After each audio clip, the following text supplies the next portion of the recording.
বন্ধুরা, আমরা প্রায়ই বলি যা করি তার ফল একদিন পাই।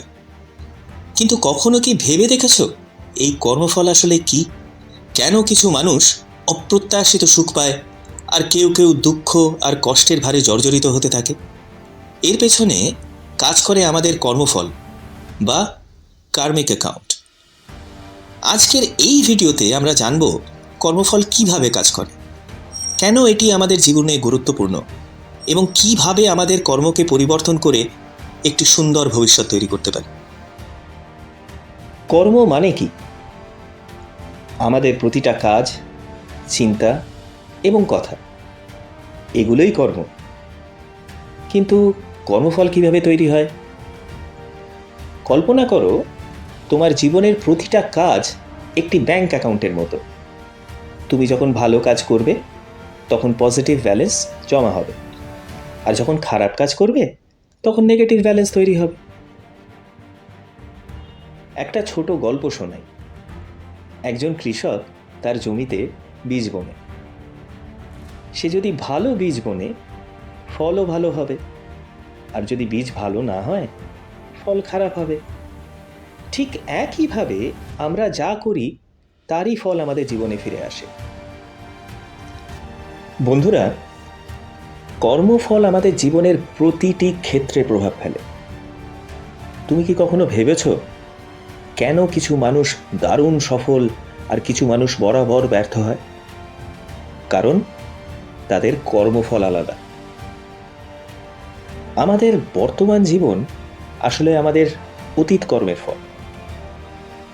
যা কিছু আজ ঘটছে, সুখ, দুঃখ, সাফল্য, ব্যর্থতা, সবই কোনো না কোনোভাবে আমাদের অতীতের কর্মের ফল। এখন প্রশ্ন হলো, আমরা কি আমাদের কর্মফল পরিবর্তন করতে পারি? হ্যাঁ, অবশ্যই পারি। বর্তমানের প্রতিটি কাজের মাধ্যমে আমরা আমাদের ভবিষ্যৎ কর্মফল গড়ে তুলি। বন্ধুরা, কর্মফলের 3টি প্রধান ধাপ রয়েছে। প্রথম হলো সঞ্চিত কর্ম। এগুলো হলো আমাদের পূর্বের জীবনে বা আগে করা কাজ, যা এখনো ফল দেয়নি। দ্বিতীয় হলো প্রারব্ধ কর্ম। এটি বর্তমান জীবনে আমরা যে কাজের ফল পাচ্ছি। আর তৃতীয় হলো অগামী কর্ম। এটি হলো এখন আমরা যা করছি, যা ভবিষ্যতে ফল দেবে। উদাহরণ হিসেবে ধরো, তোমার বাগানে একটি আম গাছ লাগিয়েছ। গাছটি বেড়ে ওঠার পর যদি ফল তিক্ত হয়, সেটা তোমার পূর্বের সঞ্চিত কর্ম। আর যদি তুমি এখন এই গাছের যত্ন নাও, সেটা তোমার বর্তমান কর্ম। বন্ধুরা, আমাদের জীবনের প্রতিটি সমস্যার মূল কোথাও না কোথাও আমাদের কর্মফলে লুকিয়ে রয়েছে। তুমি যদি অন্যকে কষ্ট দাও, সেটা একদিন তোমার জীবনে ফিরে আসবেই। তুমি যদি অন্যকে সাহায্য করো, সেটাও একদিন তোমার জীবনে ফিরে আসবে। এই নীতিকে মাথায় রেখে চললে জীবনের অনেক সমস্যার সমাধান হয়। বন্ধুরা, আমরা সকলেই চাই আমাদের জীবনে সুখ আর শান্তি আসুক। তাহলে কিভাবে ভালো কর্মফল তৈরি করতে পারি? তোমার প্রতিটি চিন্তা ইতিবাচক হওয়া উচিত। মনে রাখবে, চিন্তা থেকেই কর্ম তৈরি হয়।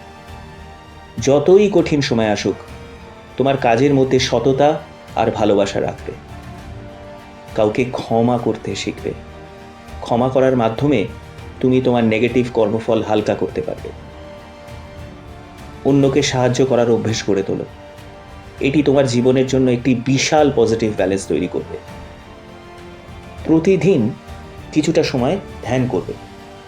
ধ্যান আমাদের মনের ভারসাম্য ঠিক রাখতে সাহায্য করে এবং আমাদের ভালো কর্ম করতে উদ্বুদ্ধ করে। বন্ধুরা, বাস্তব জীবনে আমরা প্রায় কর্মফলের প্রভাব দেখতে পাই। একজন সফল ব্যবসায়ীর কথাই ধরো। তার সাফল্যের পেছনে হয়তো বছরের পর বছর কঠোর পরিশ্রম আর সততা লুকিয়ে আছে। অন্যদিকে যদি কেউ বারংবার ব্যর্থ হয়, তাহলে তাকে নিজের কাজের দিকে তাকাতে হবে। জীবনে এরকম কত ঘটনা ঘটে যখন আমাদের মন কোনো উত্তর খুঁজে পায় না যে কেন এমন হলো। ভূমিকম্পে কত লোক মারা যায়, বদ্রী কেদারনাথ যাত্রা করতে গিয়ে বরফে চাপা পড়ে মারা যায়, নির্দোষ বাচ্চা জন্ম হয়েই বিকলাঙ্গ হয়ে যায়, কারো অ্যাক্সিডেন্টে মৃত্যু হয়ে যায়। তাহলে এসব কেন হলো? তাদের কি দোষ? এগুলো কি সত্যিই কর্মের ফল?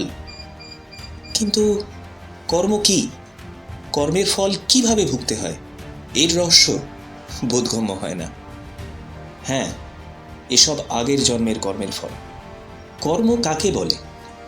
চাকরি, ব্যবসা, সৎকার্য, ধর্ম, পূজাপাঠ, আমরা সারাদিন যা করি তাকেই কর্ম বলে। কোনো ব্যক্তি ক্রোধ করে কিন্তু ভিতরে অনুশোচনা করে, আবার আর কোনো ব্যক্তি ক্রোধ করে ভিতরে আনন্দিত হয় যে আমি ক্রোধ করেছি, সেটা বেশ করেছি, তবেই তো এরা শুধরাবে। কিন্তু জ্ঞানীর দৃষ্টিতে ক্রোধ করা হলো পূর্বকর্মের ফল। তাহলে যখন অন্য শক্তি আমাদের দিয়ে ভালো বা খারাপ কর্ম করায়, তো সেই কর্ম যা আমরা খারাপ করি সেই কর্মের বন্ধন আমার কেন হয়? আমাকে দিয়ে তো করানো হয়েছে।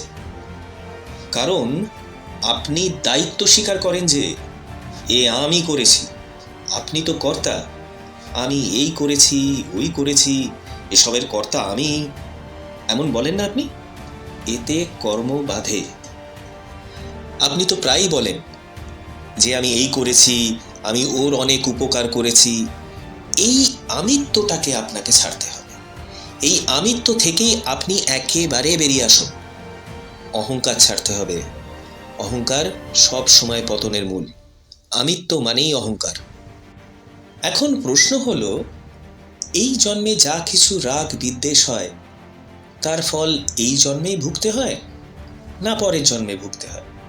যা কিছু আমরা ভালো কর্ম করি, খারাপ কর্ম করি, তার এই জন্মেই ফল মেলে না পরের জন্মে মেলে?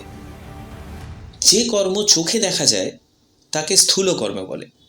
তার ফল ভালো হোক বা খারাপ সেটা এই জন্মেই মিলবে। আর যে কর্ম চোখে দেখা যায় না, ভিতরে হয়ে যায়, সেই কর্মের ফল আগামী জন্মে মিলবে। এই সব কর্মকে সূক্ষ্ম কর্ম বলে। এমন বহু মানুষ আছে যারা সারা জীবন অনেক পাপ করেছে, কিন্তু তাদের এই জীবনে কোনো শাস্তি পেতে হয়নি। তবে ভেবো না সে পার পেয়ে গেল। ঈশ্বর সব জানেন আর দেখছেন। সব শাস্তি এই জীবনে পাওয়া যায় না। কিছু শাস্তি এত কঠিন হয় সেটা তোলা থাকে পরের জন্মের জন্য। তার কারণ হলো সে তার আগের জন্মের ভালো কর্মের ফল, যা তাকে এই জীবনে রক্ষা কবচ করেছে, এটি তার আগের জন্মের সঞ্চিত কর্ম। আপনি এই জীবনে যে কর্ম করছেন তাকে প্রারব্ধ কর্ম বলে। তার কিছু ফল ভালো বা খারাপ সেটা এই জীবনেই পাবেন। আর কিছু কর্ম, সেটা ভালো হোক বা খারাপ, সেটা আপনি পরের জীবনে পাবেন। এই কর্মকে বলে অগামী কর্ম। বন্ধুরা, কর্মফল আমাদের শেখায় যে জীবন একটাই সুযোগ। তোমার প্রতিটি কাজকে গুরুত্বপূর্ণ মনে করবে, প্রতিটি মুহূর্তে ভালো কিছু করার চেষ্টা করবে। বন্ধুরা, কর্মফল আমাদের জীবনকে নিয়ন্ত্রণ করে ঠিকই, কিন্তু আমরা আমাদের কর্ম দিয়ে আমাদের ভবিষ্যৎকে সুন্দর করতে পারি। আজ থেকে প্রতিজ্ঞা করো, প্রতিটা কাজ এমন করবে যা তোমার জীবনকে শুধু সুখে ভরিয়ে তুলবে আর অন্যের জীবনেও সুখ নিয়ে আসবে।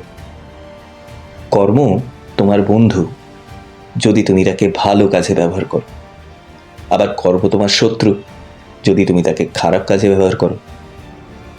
তোমার জীবনের প্রতিটা কর্মকে আরও সুন্দর করে তোলো। আজকের এই ভিডিও এই পর্যন্তই। আশা করি তোমাদের সবার এই ভিডিওটি ভালো লেগেছে। অ্যানিমেটেড জীবন কথা ইউটিউব চ্যানেলে এই ভিডিওটি দেখার জন্য তোমাদের সকলকে অসংখ্য ধন্যবাদ। আবার দেখা হবে পরের এক নতুন ভিডিওতে। ভালো থেকো তোমরা সবাই।